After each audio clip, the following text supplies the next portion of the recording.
윤창중 칼럼세상TV가 윤창중 정치학교, 우리는 담대한 보수우파다. 전국 투어 특강을 시작합니다.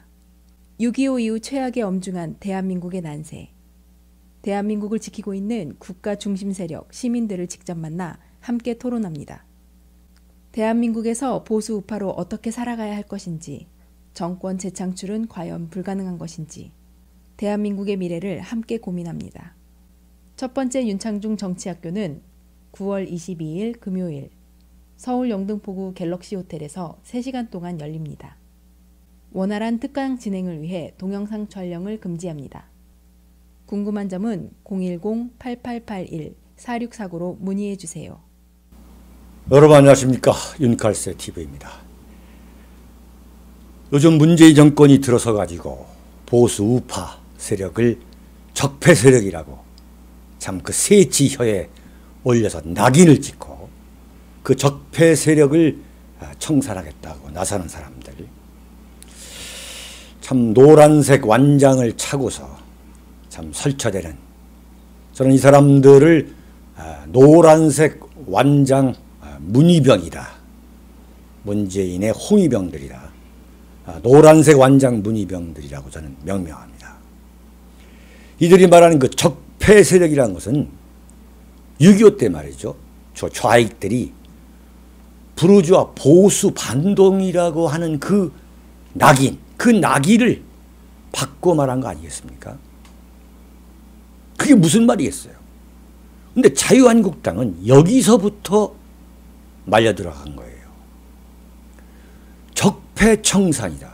바로 이게 촛불 시대에 나왔던 이야기인데, 이게 무슨 소리냐 하고서 들고 일어서야 할 자유한국당이 그 적폐 세력을 청산하겠다는 사람들, 노란색 완장 문희병들하고 합세해가지고 박근혜 대통령을 탄핵한 거. 여기서부터 대한민국 현대 정치사의 비극은 시작된 겁니다. 적폐 세력이 뭡니까? 부르주아 보수 반동이에요. 그 부르주아 보수 반동, 그 적폐 세력을 청산하겠다는 일종의 광란거, 노란색 완장 문희병들에 의해서 그들이 문재인 정권의 제1과제, 국정과제를 기가 막히게 적폐청산이라고 했습니다. 세계 어느 나라 같은 나라에서 전 정권을 적폐 세력이라고, 또는 그 나라를 이끌어온 세력, 주류 세력을, 보수 우파 세력을 적폐 세력이라고 낙인 찍어가지고 정치 보복을 가하는 나라는 대한민국 문재인 정권 외에는 없는 겁니다.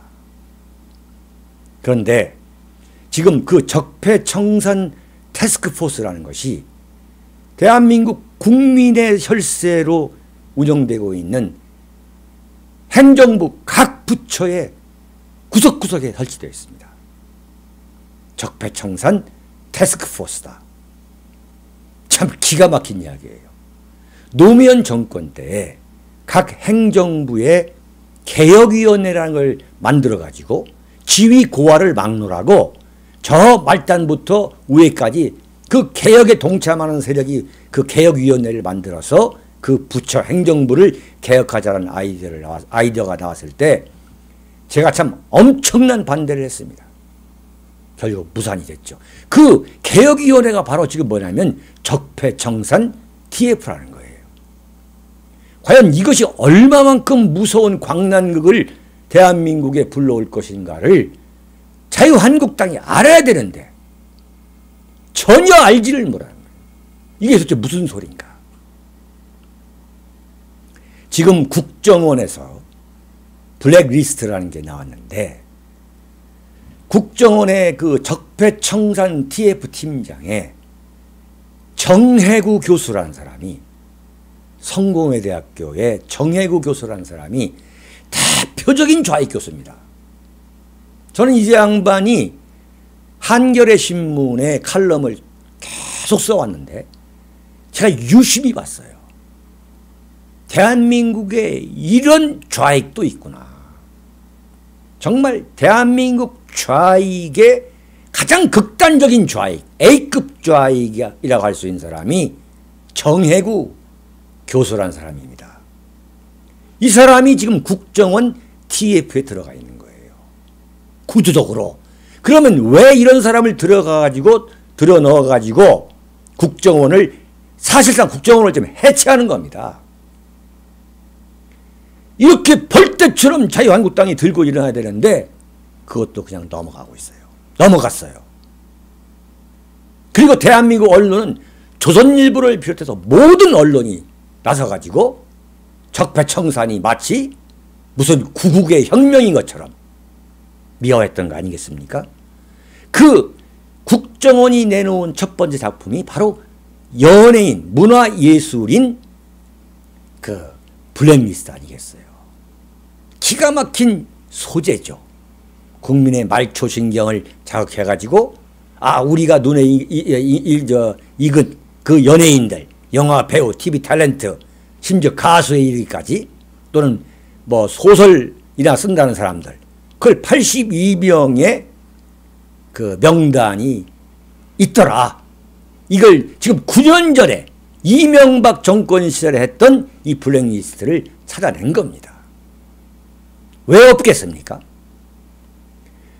그런 문서를 공개한다는 것 자체가 도저히 있을 수는 없는, 국정원이라는 국가 최고 정보기관에서 만드는 문서를 이렇게 공개해서 그것을 문제화하고 정치화하는 나라는 전 세계 어느 나라도 없습니다.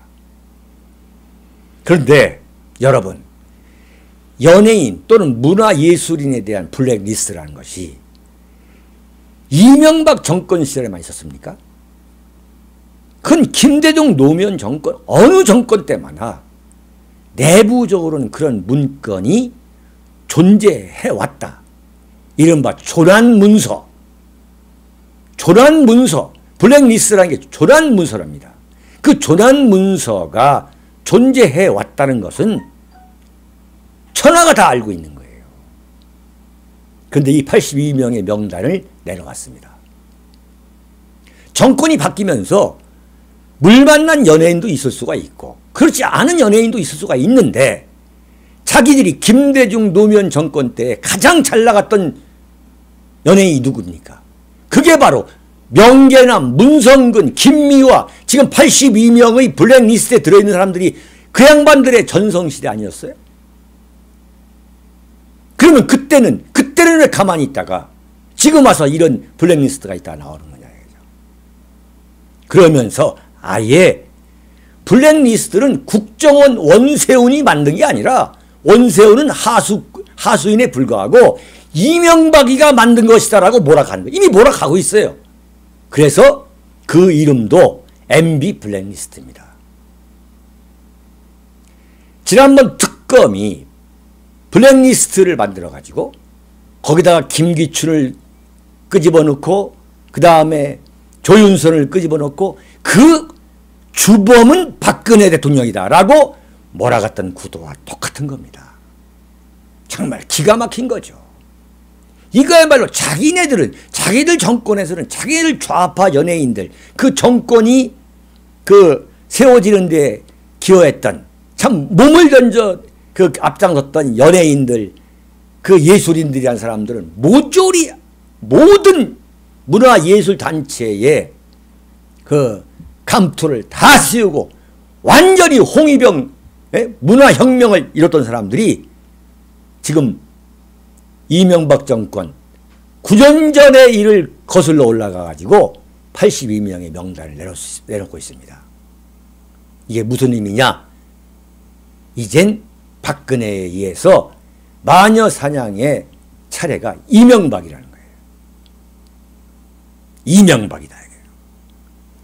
기가 막힌 얘기입니다. 이 구조가 좀 이해가 되시죠? 이 국정원이 낚아올린 그 소득을 이제 이명박 블랙리스트라고 포장을 해가지고, 이 정치적 포장에는 정말 좌파가 따라가지 못하고 있죠.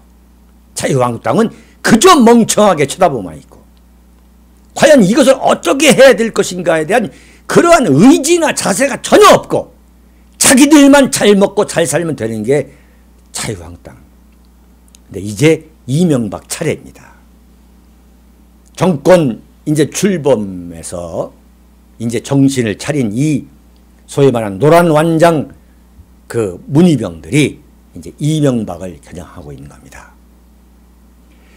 4대강을 재자연화하겠다. 그러한 참 그럴듯한 미명으로 다 깨부수고 물을 죄다 흘러내보내면서 참 극적인 적폐청산 그 연출을 한번 해보자 했는데 가뭄이 닥쳐왔죠. 그래가지고 그 기획이 완전히 멀어지니까 드디어 들고 나온 게 MB 블랙리스트 아니겠습니까?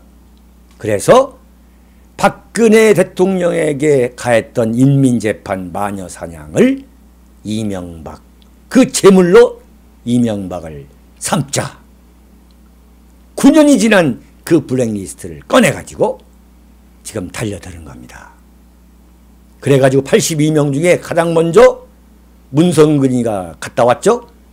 그리고 오늘 김미화가 뭐라 했느냐. 검찰청사 앞에서 이명박 전 대통령이 부끄러움 없이 백주 대낮에 거리를 활보하고 있다는 현실이 어이 상실이라 생각한다. 이렇게 하면서 이명박 대통령을 파렴치범으로 작사를 냈어요. 어제도 문성근 씨가 이명박을 조사해야 된다 나온 거예요. 이명박 대통령 자신의 이름이 검찰청사 앞에서 말이죠.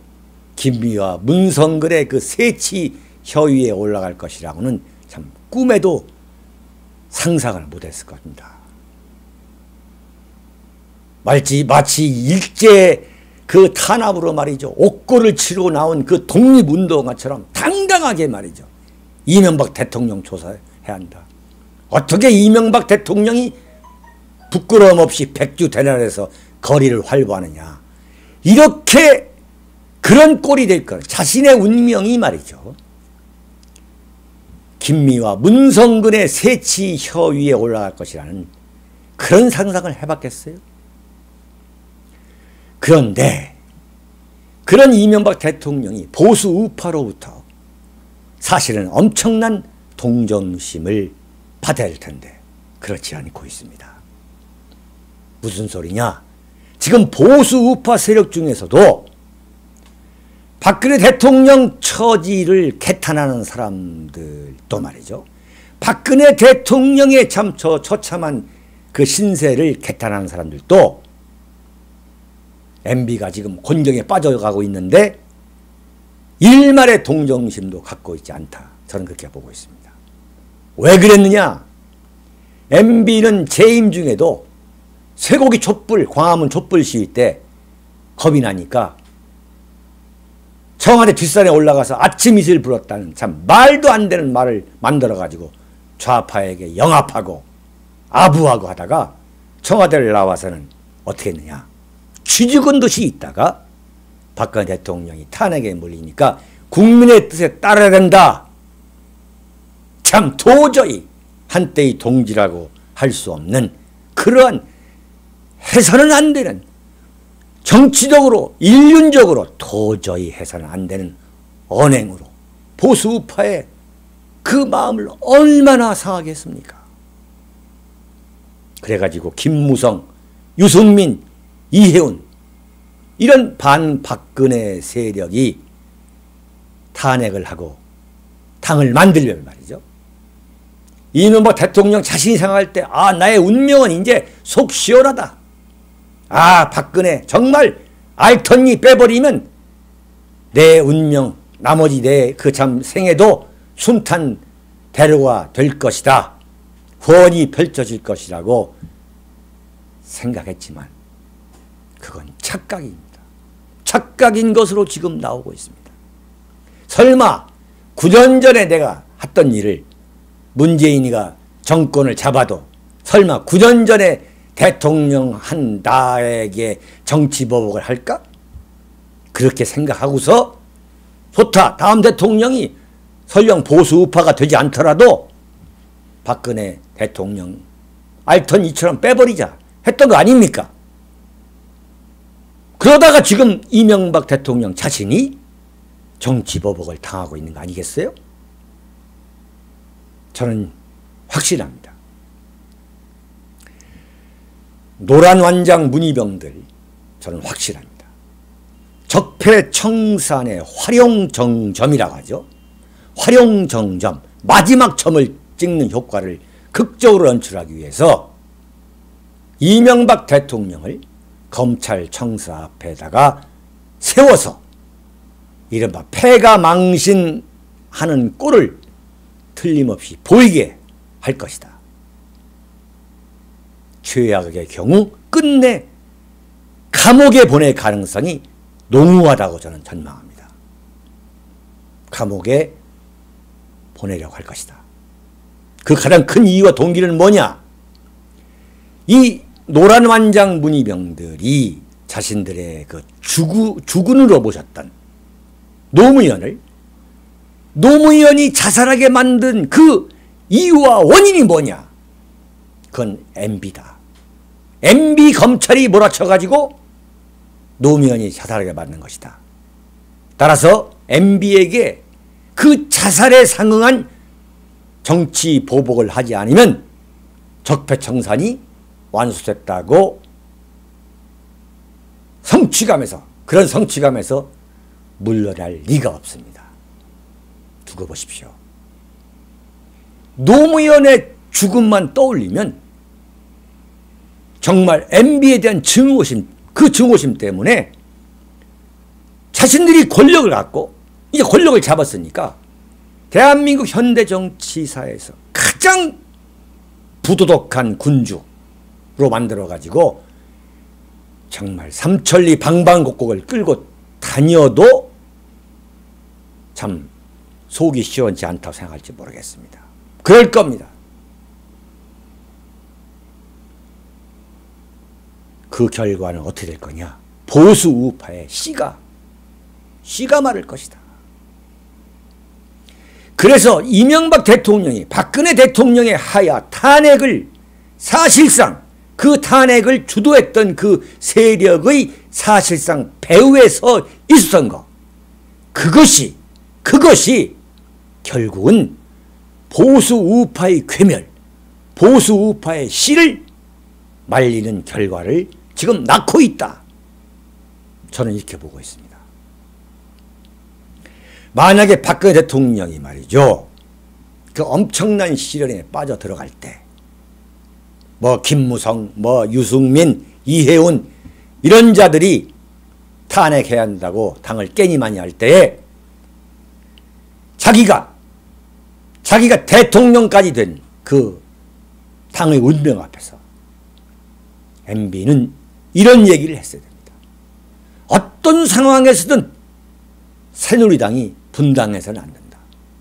결코 새누리당이 깨져서는 안 된다. 이런 소리를 했으면 지금 보수 우파는 이런 참혹한 분열과 시련을 겪지 않았다 저는 봅니다. 역사의 수레바퀴가 전혀 다른 방향으로 굴러갔다. 그러나 MB는 아주 비겁하게 조용히 탄핵의 배에 몸을 실었습니다. 왜 그랬느냐?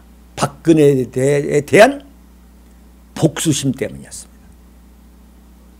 그 부메랑이 이렇게 빨리 올 것이라고는 그 치밀한 계산의 달인이라고 하는 MB도 추호도 생각하지 못했다고 봐야 합니다. 정치는 이래서 결코 단선적이지 않습니다. 오늘은 김미화 문성근한테 작살나고 있는 이명박의 운명이라는 제목의 칼럼이었습니다.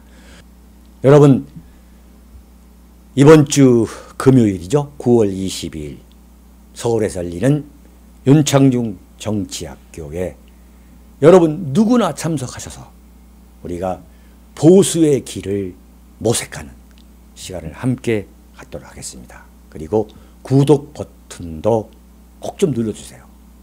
여러분 감사합니다.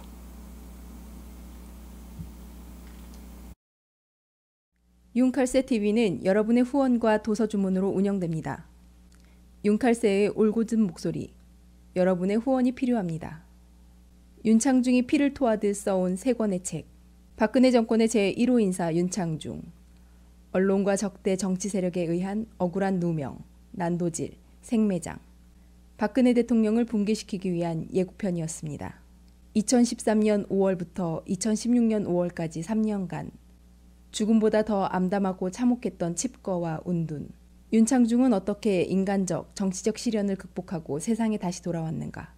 생생한 육필기록 윤창중의 고백, 피정. 세상에 다시 나와 대한민국 쓰레기 언론을 상대로 과감히 혁파운동을 전개하면서 자유민주주의를 지켜야 한다고 외쳐댄 그의 피 맺힌 절규 2017년 12월. 박근혜 대통령의 탄핵, 파면, 구속의 격동기. 박근혜를 지키지 못하면 대한민국을 지킬 수 없다. 그가 토해낸 리얼한 칼럼 운명. 도서 주문은 010-8881-4649로 연락 바랍니다.